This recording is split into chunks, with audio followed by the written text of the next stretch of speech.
Everyone, welcome back to my channel English with Shivay classes. आज हम पढ़ेंगे अवंत गार्डे। अवंत गार्डे एक लिटरेरी मूवमेंट है जो कि आपके उत्तराखंड एलटी ग्रेड और आपके जितने भी इंग्लिश से रिलेटेड एग्ज़ाम होते हैं उन सभी के लिए हेल्पफुल है। चलिए स्टार्ट करते हैं। The term originated from the French word for advance guard, a military term used to describe the front line of an army। ये जो वर्ड है अवंत गार्डे, ये एक फ्रेंच वर्ड एडवांस गार्ड से लिया गया है। एडवांस गार्ड का यूज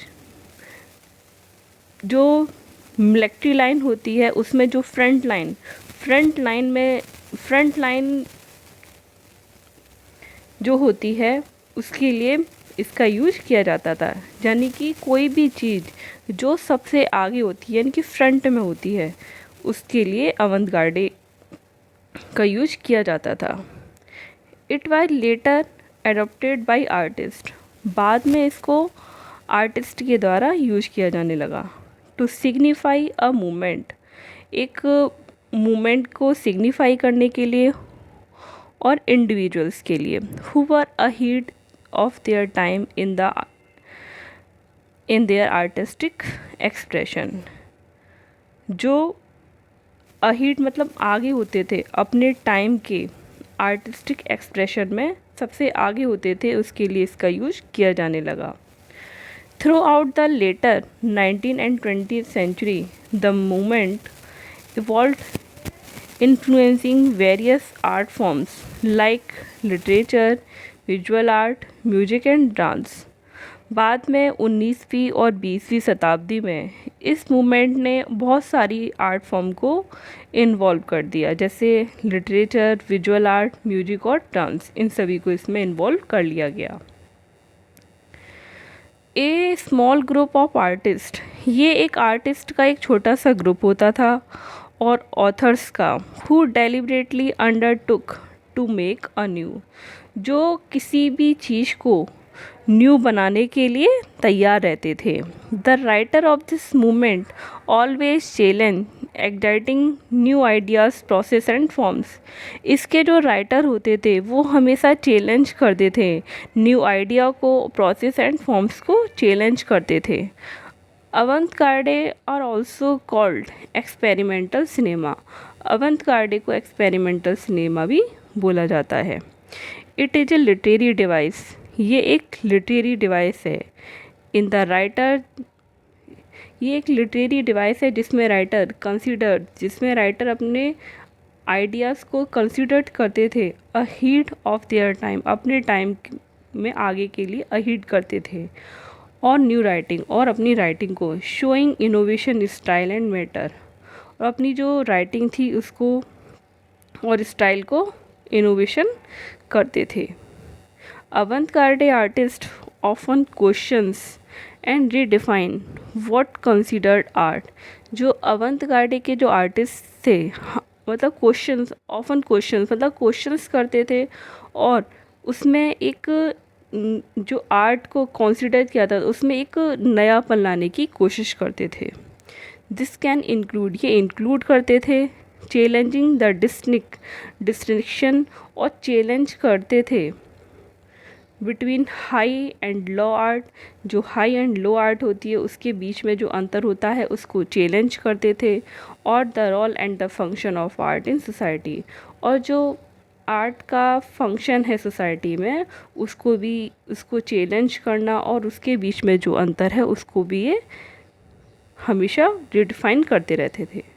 अब देखते हैं हम इसकी कैरेक्टरिस्टिक्स को।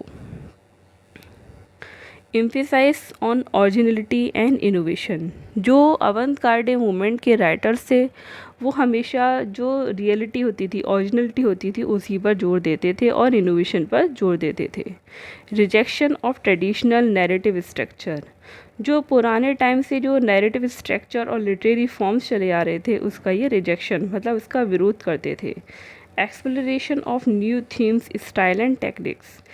जो न्यू थीम थी, स्टाइल थी, उस सभी का एक्सप्लोरेशन ये करते थे। एक्सपेरिमेंटल विद लैंग्वेज सिंटैक्स, जो सिंटैक्स की जो लैंग्वेज होती थी उसका एक्सपेरिमेंटेशन करते थे। प्लॉट का, नैरेटिव टेक्निक्स का। क्रिटिक्स ऑफ सोशल नॉर्म्स, जो सोशल नॉर्म्स, वैल्यूज़ और इंस्टीट्यूशंस थी उन सभी की आलोचना करते थे। Desire to provoke and challenge readers expectation, और जो रीडर्स की जो एक्सपेक्टेशन होती थी उनको चैलेंज करते थे और उनकी जो इच्छा है उसको ये प्रोवोक करते थे। अब हम देखते हैं उस टाइम के जितने भी फेमस राइटर हुए थे उनको। पैब्लो पिकासो, ये एक फिगर इन द अवंत-गार्डे मूवमेंट, ये अवंत-गार्डे मूवमेंट में एक फिगर हैं, स्पेशली इन क्यूबिस, जो क्यूबिस थी उसमें, which broke away from traditional painting techniques, जो ट्रेडिशनल पेंटिंग जो टेक्निक चली आ रही थी उन्होंने इसको ब्रोक यानी कि उसको दूर किया और उसको तोड़ा। नेक्स्ट नाम आता है मार्सेल ड्यूचैम्प का। ये जाने जाते थे अपनी रेडीमेड के लिए एंड हिज कंट्रीब्यूशन, और उनका जो योगदान था डैडिज्म में उसके लिए जाने जाते थे। Duchamp challenge conventional notion of what art is, कि आर्ट क्या है। जो कन्वेंशनल नेशंस हैं उन सभी में जो ड्यूचैम्प थे उन्होंने आर्ट को चैलेंज किया कि आर्ट क्या है। नेक्स्ट नाम आता है वेस्ले किंडेनस्काई। वेस्ले किंडेनस्काई का नाम इनको जाना जाता था often credited with painting the first modern abstract work, a significant player in the avant garde world. जो आर्ट वर्ल्ड में वेस्ले किंडेनस्काई का नाम जाना जाता है। इन्होंने हमेशा क्रेडिट किया अपनी पेंटिंग जो फर्स्ट मॉडर्न एब्स्ट्रैक्ट वर्क के साथ, इन्होंने अपनी जो पेंटिंग्स थी उसमें इन्होंने क्रेडिट किया। नेक्स्ट नाम आता है वर्जीनिया वुल्फ का। नोटेबल फॉर हर वर्क, ये जानी जाती हैं अपने वर्क मिसेस डैलोवे और To the Lighthouse, which explored theme of consciousness, जो थीम थी कॉन्शियसनेस की उसको उन्होंने एक्सप्लोर किया, परसेप्शन को, passage of time through innovative narrative structure के द्वारा इन्होंने इस सबको एक्सप्लोर किया। नेक्स्ट नाम आता है जेम्स जॉयसे। जेम्स जॉयसे जाने जाते थे अपने फेमस वर्क यूलिसिस के लिए, जो कि इनका एक नोबल था। नेक्स्ट नाम है टी.एस. इलियट। ये जाने जाते थे अपनी पोएम द वेस्टलैंड के लिए। डी.एच. लॉरेंस जाने जाते थे अपने novel sons and the lovers and the women in love, इन सब के लिए डी.एच. लॉरेंस जाने जाते थे। आई होप आपको अवंत-गार्डे से रिलेटेड जो हमने की फैक्ट्स बताए वो आपको पसंद आए हों।